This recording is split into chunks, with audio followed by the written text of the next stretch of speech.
Assalamualaikum warahmatullahi wabarakatuh.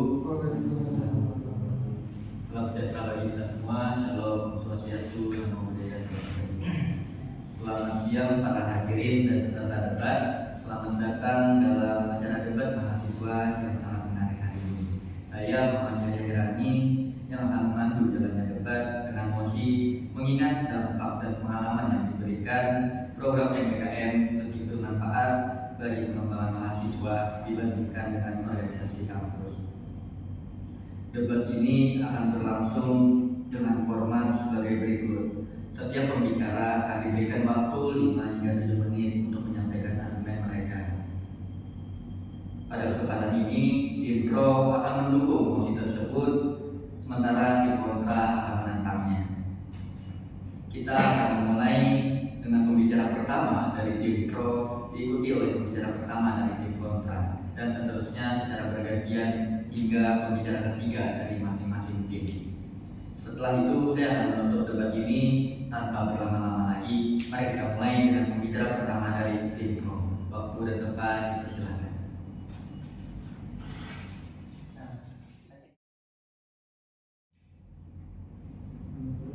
Terima kasih kepada moderator atas kesempatan yang diberikan. Rekan-rekan dan hadirin yang saya hormati, hari ini saya berdiri di sini untuk mendukung mosi bahwa program MBKM lebih bermanfaat bagi pengembangan mahasiswa dibandingkan dengan organisasi kampus. Sebelumnya, kenalkan saya Muhammad Zaisha Fitrani Rahman sebagai pembicara pertama.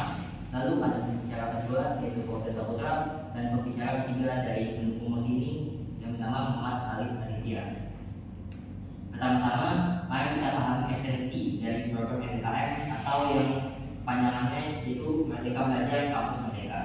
Jadi program ini dirancang oleh Kementerian Pendidikan dan Kebudayaan untuk memberikan kesempatan kepada mahasiswa agar dapat belajar di luar program studi mereka, dan juga mereka dapat belajar di luar dari kampus asal mereka. Nanti melalui MBKM ini mahasiswa dapat mengikuti berbagai macam kegiatan. Di antaranya itu ada magang, ada wirausaha merdeka, ada pertukaran pelajar, ada pengabdian kepada masyarakat, dan lain-lain yang diakui secara formal dalam kurikulum.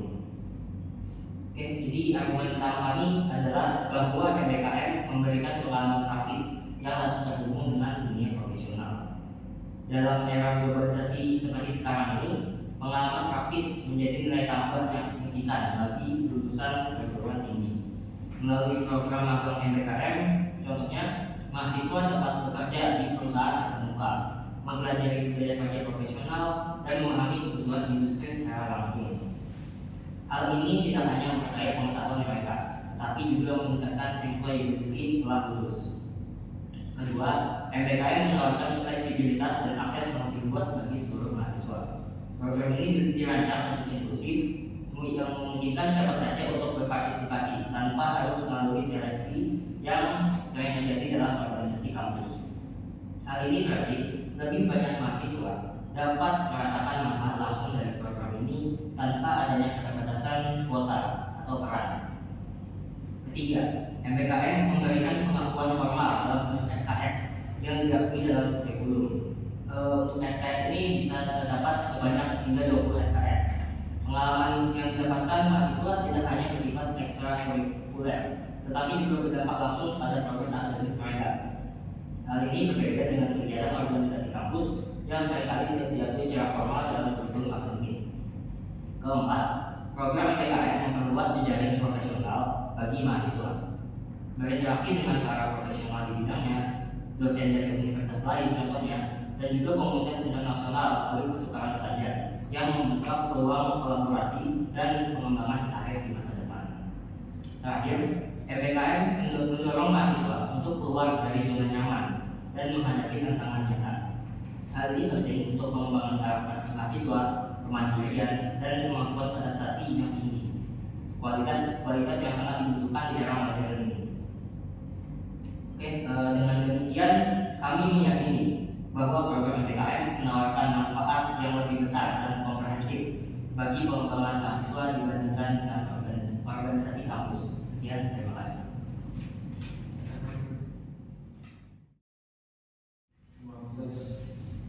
Oke, Terima kasih kepada pembicara pertama dari Bintro atas pemaparannya. Selanjutnya kita akan mendengarkan argumen pertama dari tim kontra pembicara pertama. Untuk waktu dipersilakan. Assalamualaikum warahmatullahi wabarakatuh. Terima kasih moderator serta dosen pemangku mata kuliah yang saya hormati serta rekan-rekan dari tim Pro yang saya segani. Sebelum saya memaparkan argumen dari tim kami, izinkan saya memperkenalkan dulu. Nama saya Muhammad Asmi sebagai pembicara 1, di samping saya ada Muhammad Ilham Mudi sebagai pembicara 2, di sampingnya lagi ada Ahmad Rafli sebagai pembicara 3. Saya menghargai pemaparan dari tim Pro yang telah disampaikan. Namun ada beberapa poin yang perlu kita kritisi. Pertama, tim Pro menekankan bahwa MBKM memberikan pengalaman praktis yang langsung terhubung dengan dunia profesional. Namun kita harus sadar bahwa pengalaman tersebut seringkali bersifat sementara dan struktur secara formal, sehingga kurang memberikan ruang bagi kreativitas dan inisiatif pribadi. Dalam organisasi kampus, mahasiswa memiliki kesempatan untuk memimpin proyek dari awal hingga akhir, mengambil keputusan strategis dan belajar dari kesalahan secara langsung. Organisasi kampus menawarkan kesempatan untuk mengembangkan soft skill seperti kepemimpinan, manajemen waktu, komunikasi, dan teamwork yang sulit didapatkan dari MKM. Menurut penelitian dari London Journal of Education tahun 2021, mahasiswa yang aktif di organisasi kampus memiliki rata-rata 30% lebih baik dalam kemampuan kepemimpinan, manajemen konflik dibandingkan mereka yang tidak terlibat. MBKM yang berfokus pada program atau pertukaran pelajar seringkali hanya memperhatikan hard skills seperti kemampuan teknis di tempat kerja tanpa memberikan ruang yang cukup untuk mengembangkan keterampilan interpersonal. Kedua, tim Pro menyebutkan bahwa MBKM lebih inklusif dan memberikan akses yang lebih luas. Namun kenyataannya tidak semua mahasiswa dapat mengikuti program MBKM karena keterbatasan kota, peserta tertentu atau keterbatasan informasi. Sebaliknya, organisasi kampus selalu terbuka bagi mahasiswa yang ingin bergabung dan berkontribusi. Program MBKM meskipun menjanjikan memiliki keterbatasan jangkauan. Menurut data dari Kemendikbud, hanya sekitar 300.000 mahasiswa yang berpartisipasi dalam program ini hingga tahun 2023 dari total lebih dari 8 juta mahasiswa di Indonesia. Artinya, hanya 3,75% mahasiswa yang dapat merasakan manfaatnya. Sebaliknya, organisasi kampus seperti BEM, UKM, dan himpunan mahasiswa mencakup hampir seluruh mahasiswa di setiap universitas. Dengan demikian, organisasi kampus memberikan dampak lebih luas dan berkelanjutan. Kemudian argumen kami yang ketiga mengenai kemampuan formal dalam bentuk SKS memang benar MBKM diakui dalam kurikulum. Tetapi, apakah kemampuan tersebut sebanding dengan pengembangan soft skills yang didapatkan melalui organisasi kampus? Kemampuan seperti kepemimpinan, manajemen waktu, komunikasi efektif, dan kerjasama tim seringkali lebih terarah dalam lingkungan organisasi. Yang keempat, tim Pro menyoroti perluasan jejaring profesional. Namun, hubungan yang dibangun dalam MBKM cenderung bersifat profesional dan mungkin berjangka pendek. Sementara itu, jaringan yang dibangun dalam organisasi kampus biasanya lebih personal dan berkelanjutan. Dalam organisasi kampus, mahasiswa memiliki komitmen jangka panjang terhadap tugas dan tanggung jawab yang mencerminkan lingkungan kerja nyata. Sebagai contoh, seorang ketua organisasi biasanya menjabat dalam satu periode akademik, di mana ia mengelola anggaran, memimpin tim, dan mencatat masalah kompleks. Sebaliknya, program MBKM sering bersifat jangka pendek, rata-rata 3-6 bulan, sehingga dampak yang dihasilkan cenderung bersifat sementara. Terakhir, mengenai pengembangan karakter dan kemampuan adaptasi, organisasi kampus menawarkan lingkungan yang menantang, di mana mahasiswa harus berinteraksi dengan berbagai tipe orang, menyelesaikan konflik internal, dan menghadapi keterbatasan sumber daya. Pengalaman ini membentuk ketangguhan dan healthy yang mungkin tidak didapatkan dalam program MBKM yang terstruktur. Kesimpulannya, dengan cakupan yang lebih luas, pengembangan soft skill yang lebih komprehensif, komunikasi jangka panjang, dan relevansi terhadap konteks lokal, organisasi kampus tetap menjadi sarana pengembangan mahasiswa yang lebih bermanfaat dibandingkan MBKM. Oleh karena itu, kami secara tegas mendukung mosi debat kali ini. Oleh karena itu, kami percaya bahwa organisasi kampus memberikan manfaat yang lebih besar dan mendalam bagi pengembangan mahasiswa. Terima kasih.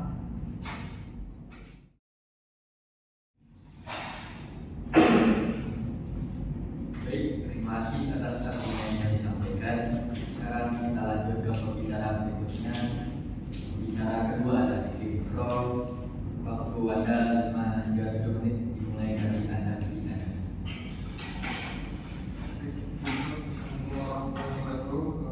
Saya bicara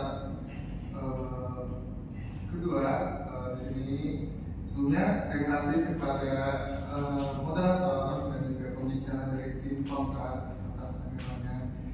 Di sini saya ingin memberikan sanggahan atas poin-poin yang disampaikan oleh pembicara sebelumnya. Yang pertama, mengenai pengalaman praktis dalam MBKM yang dikatakan kurang memberikan ruang bagi kreativitas dan inisiatif pribadi.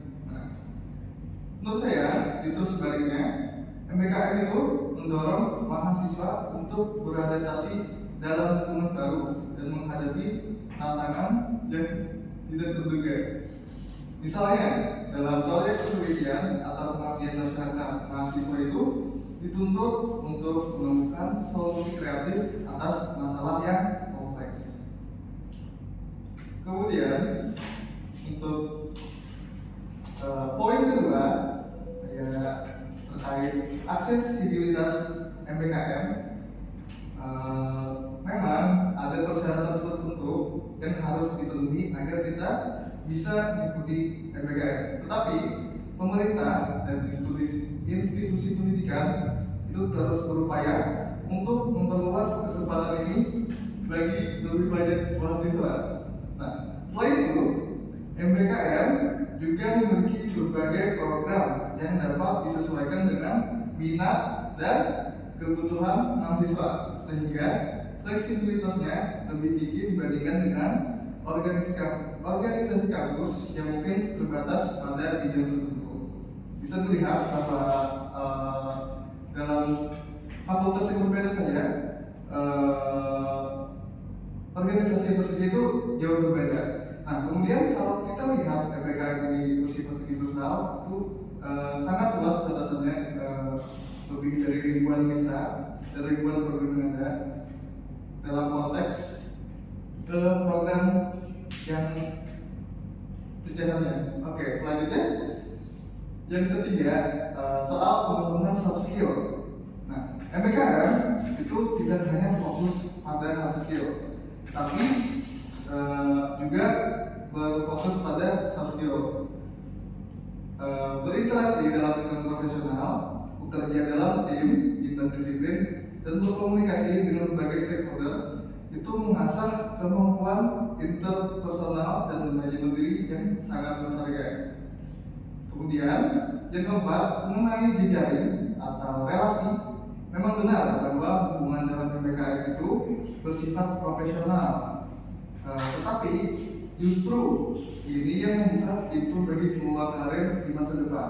Jaringan profesional dapat memberikan referensi, rekomendasi, dan informasi tentang peluang pekerjaan yang tidak selalu tersedia melalui jaringan bersama. Terakhir, tentang pengembangan karakter. MBKM itu menempatkan mahasiswa dalam situasi yang menantang di luar lingkungan kampus yang familiar. Ini memaksa mereka untuk keluar dari zona nyaman, belajar mandiri, dan mengembangkan ketahanan mental. Kemudian,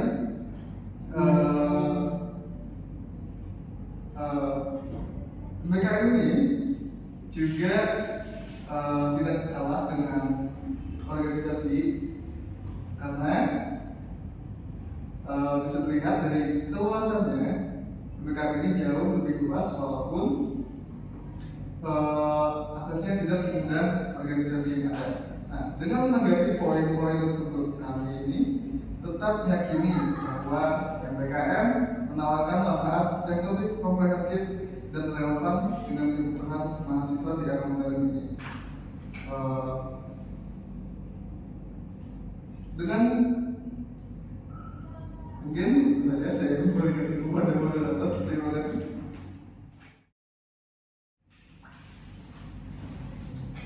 Baik, terima kasih atas argumen yang telah disampaikan dari tim bicara kedua dari Kok. Sekarang kita lanjut ke bicara berikutnya, bicara kedua dari tim kontra. Untuk waktu dan tempat, kita persilahkan kepada 5-7 menit dimulai menjalankan bicara.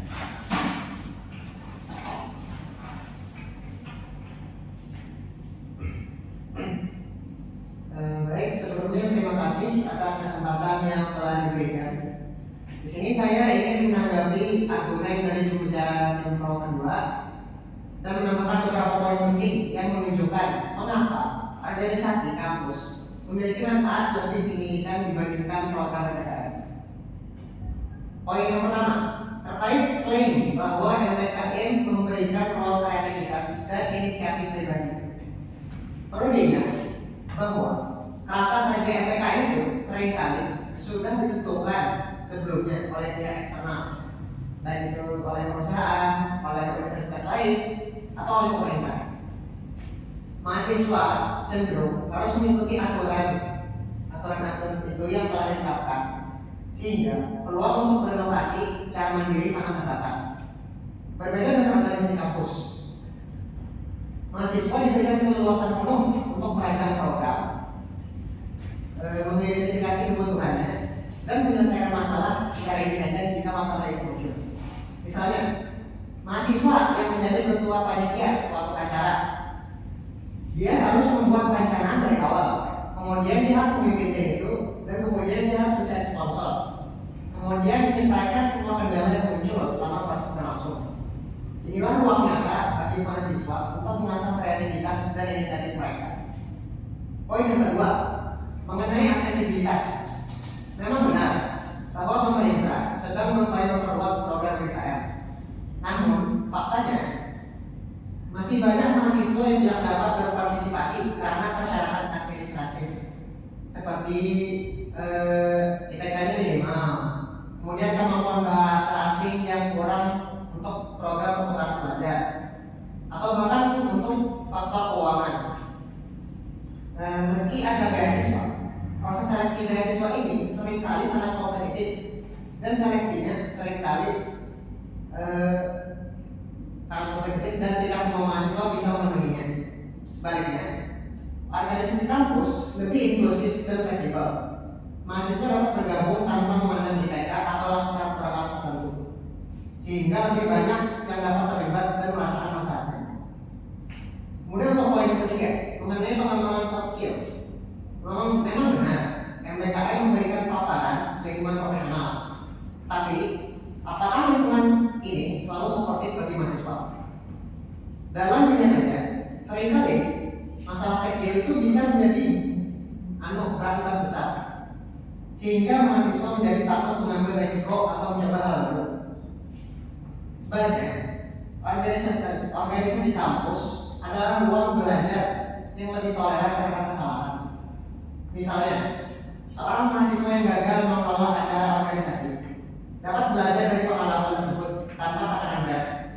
Ini adalah proses penting untuk membangun kepercayaan diri, keberanian, dan kemampuan manajemen yang berkelanjutan. Kemudian poin keempat, soal jejaring profesional dan personal. Tidak dapat disangkal bahwa jejaring profesional melalui MBKM penting untuk karir. Tetapi hubungan ini seringkali bersifat jangka pendek dan terbatas pada dunia kerja. Dalam organisasi kampus, mahasiswa dapat membangun hubungan yang lebih mendalam dengan teman-teman sebayanya, yang seringkali menjadi rekan kerja, atau bisa jadi mitra bisnis, atau bahkan bisa menjadi hubungan emosional di masa depan. Jaringan ini bukan hanya tentang karir, tapi juga tentang membangun solidaritas, bersamaan, dan kerjasama yang bertahan lama. Kemudian poin kelima tentang nilai-nilai dan karakter. Organisasi kampus bukan sekadar tempat untuk belajar atau pembinaan, tetapi juga tempat untuk membangun identitas, memperkuat nilai-nilai, dan memasarkan empati melalui berbagai kegiatan sosial, budaya, dan keagamaan. Mahasiswa belajar mengenai keberagaman dan bagaimana berkontribusi secara nyata kepada masyarakat. Sebagai contoh, banyak organisasi kampus yang melibatkan mahasiswa dalam kegiatan sosial seperti bakti sosial ataupun kampanye lingkungan. Di sini, mahasiswa belajar langsung tentang kondisi masyarakat, tantangan yang mereka hadapi, dan cara berkontribusi secara efektif. Melalui kegiatan ini, mahasiswa dapat memperdalam pemahaman mereka tentang diri sendiri dan masyarakat. Ini adalah aspek penting yang mungkin tidak terfasilitasi dalam PBKM. Tambahan lain yang sering diabaikan adalah kemampuan multitasking yang diasah oleh organisasi kampus. Mahasiswa diasah melalui organisasi kampus. Mahasiswa aktif yang di organisasi itu harus mampu mengelola waktu antara akademik dan organisasi. Ini adalah pelatihan yang sangat berharga untuk kehidupan nyata, di mana seseorang seringkali harus menangani banyak peran secara bersamaan. Kesimpulannya, meskipun MBKM memiliki manfaat, organisasi kampus menawarkan pengalaman yang lebih mendalam dan holistik bagi pengembangan mahasiswa. Melalui organisasi kampus, mahasiswa tidak hanya mendapatkan keterampilan teknis, tetapi juga karakter, nilai, dan hubungan yang bertahan seumur hidup. Organisasi kampus adalah tempat bagi mahasiswa untuk tumbuh secara menyeluruh sebagai individu yang tidak hanya siap bekerja, tetapi juga siap berkontribusi pada masyarakat. Dengan pertimbangan hal tersebut, kami tetap berpendapat bahwa organisasi kampus dapat memberikan manfaat yang lebih signifikan dan holistik bagi pengembangan mahasiswa. Sekian, terima kasih.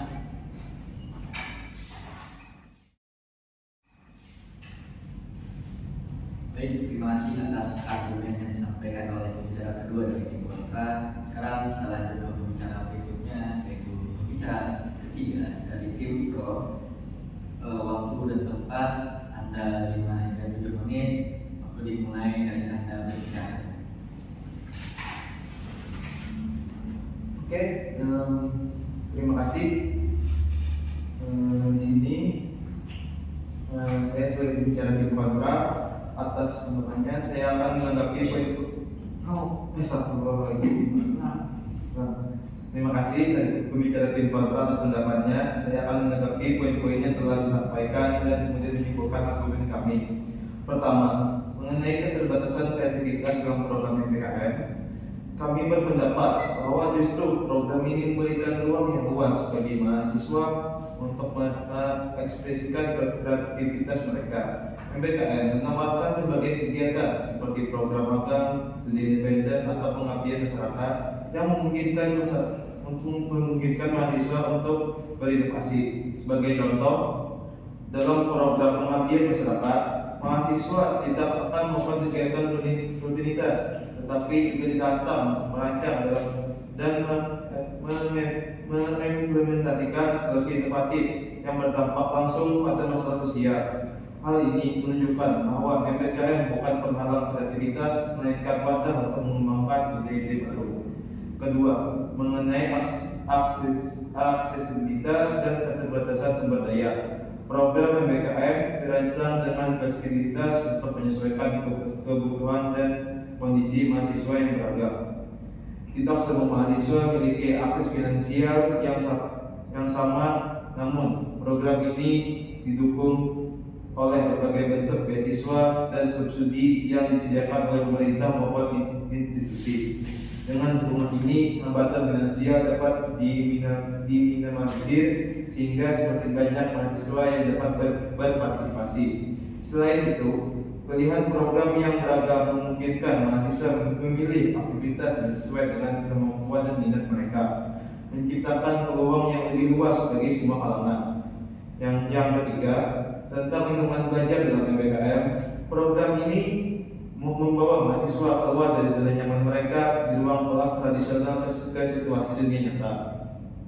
Dalam lingkungan profesional seperti magang atau proyek kolaboratif, mahasiswa dituntut untuk bertanggung jawab atas keputusan dan tindakan mereka. menghadapi konsekuensi nyata serta beradaptasi dengan dinamika yang ada. Menghadapi konsekuensi nyata, pengalaman ini tidak hanya memperkuat profesionalisme, tetapi juga mempersiapkan mahasiswa untuk tantangan karir mereka di masa depan. Keempat, mengenai hubungan profesional dan personal, MBKM tidak hanya memberikan akses kepada mahasiswa untuk membangun jaringan profesional yang luas, tetapi juga memungkinkan terciptanya hubungan personalitas, budaya, dan disiplin ilmu.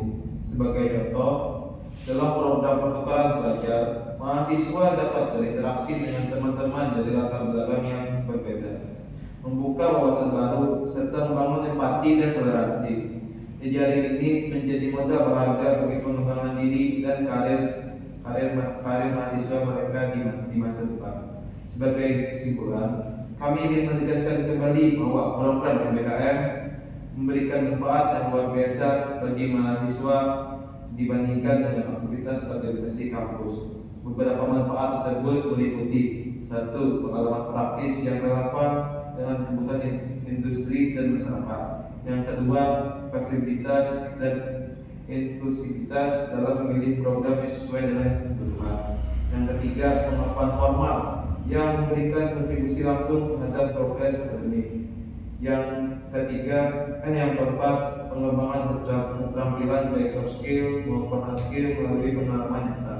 Yang kelima, jaringan profesional dan personal yang membuka peluang karir di masa depan. Dengan berbagai keunggulan tersebut, kami percaya bahwa MBKM adalah pilihan terbaik untuk mendukung pengembangan mahasiswa secara holistik. Mungkin penyampaian dari tim Pro sifatnya sampai sini. Terima kasih. Sekian dari saya.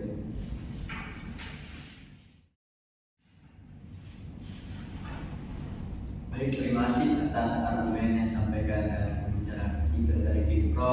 Berikutnya kita lanjutkan pembicara berikutnya dari tim kontra. Pembicara ketiga, waktu Anda 5 hingga 7 menit, dimulai dari Anda berbicara. Ya, terima kasih atas kesempatannya moderator, dan terima kasih juga pada tim Pro yang telah menyampaikan argumennya tadi. Jadi saya sebagai pembicara ketiga akan menyanggah poin-poin yang telah dipaparkan oleh tim Pro sekaligus memperkuat argumen kami bahwa organisasi kampus memberikan manfaat yang lebih holistik dan mendalam bagi pengembangan mahasiswa dibandingkan dengan program MBKM.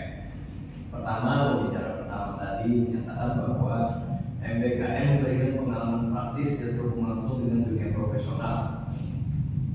Namun perlu kita kritisi bahwa pengalaman ini bersifat sementara dan sangat terstruktur, sehingga kurang memberikan ruang bagi kreativitas dan inisiatif mahasiswa. Dalam organisasi kampus, mahasiswa memiliki kebebasan untuk memimpin proyek dari awal hingga akhir. Mereka dapat menciptakan program yang unik, mengambil keputusan strategis, bahkan menyelesaikan masalah tak terduga tanpa intervensi ketat dari pihak eksternal.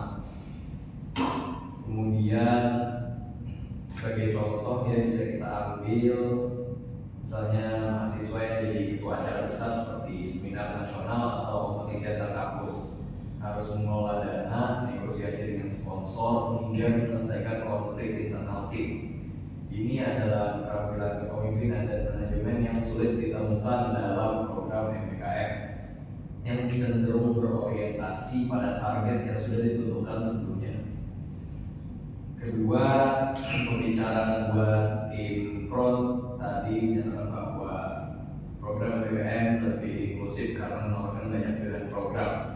Faktanya, aksesibilitas program ini tidaklah semudah yang dipaparkan, karena banyak mahasiswa yang gagal mengikuti MBKM karena keterbatasan kuota, seleksi ketat, atau ketinggalan informasi.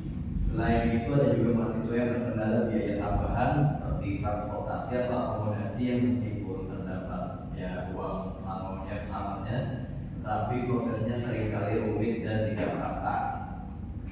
Sebaliknya, organisasi kampus memberikan ruang bagi seluruh mahasiswa tanpa diskriminasi, baik dari sisi latar belakang akademik maupun finansial.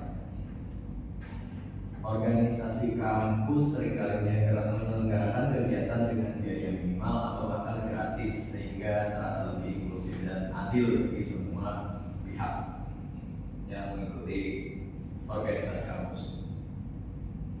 Kemudian argumen yang disampaikan oleh pembicara ketiga di pro menyoroti pengakuan formal dalam bentuk SKS tadi. Namun mari kita bandingkan nilai tersebut dengan apa yang telah diperoleh mahasiswa dari organisasi kampus. Dalam organisasi, mahasiswa memperoleh soft skill yang tidak hanya diakui secara akademik, tetapi juga sangat dihargai di dunia kerja. Kemampuan seperti komunikasi interpersonal, manajemen konflik, kerjasama tim, dan adaptasi itu salah satunya adalah keterampilan yang tumbuh secara organik dalam lingkungan organisasi. Contohnya kita ambil data dari sebuah survei pada LinkedIn tahun 2022-2023 menunjukkan bahwa soft skill seperti yang disebutkan tadi merupakan kunci dalam rekrutmen perusahaan. Pengembangan soft skill ini tidak bisa diukur hanya dengan jumlah SKS, tapi melalui pengalaman nyata yang penuh dengan tantangan. Kemudian kelima, tim pro berargumen bahwa MBKM mendorong mahasiswa untuk keluar dari zona nyaman dan menghadapi tantangan nyata. Namun bukankah organisasi kampus juga memberikan tantangan serupa? Bedanya organisasi kampus melakukan lingkungan yang suportif dan memungkinkan mahasiswa untuk belajar dari kesalahan tanpa konsekuensi profesional yang berat. Dalam organisasi, mahasiswa dapat mencoba berbagai peran mulai dari pemimpin hingga anggota tim dengan resiko yang berbeda tetapi tetap memberikan pengalaman berharga. Baik, sebagai penutup kami ingin menegaskan kembali bahwa organisasi kampus memberikan manfaat yang lebih holistik dan mendalam. Organisasi kampus itu mengusung kepemimpinan dan kreativitas mahasiswa, menyediakan lingkungan yang inklusif dan mudah diakses tanpa diskriminasi, membentuk karakter dan nilai-nilai mahasiswa secara mendalam termasuk empati dan kerjasama, kemudian mengasah soft skill yang relevan di dunia kerja dan kehidupan sehari-hari tanpa tuntutan beban profesional. Oleh karena itu, kami dengan tegas berpendapat bahwa organisasi kampus memberikan kontribusi yang lebih besar bagi pengembangan mahasiswa dibandingkan dengan program MBKM. Itu saya sebagai pembicara ketiga, itu tadi merupakan argumen penutup dan memperkuat argumen kami. Jadi kami sepakat bahwa MBKM memberikan kontribusi yang lebih sedikit daripada organisasi. Jadi sebagai tim kontra, kami kontra dengan mosi yang tadi. Sekian, terima kasih.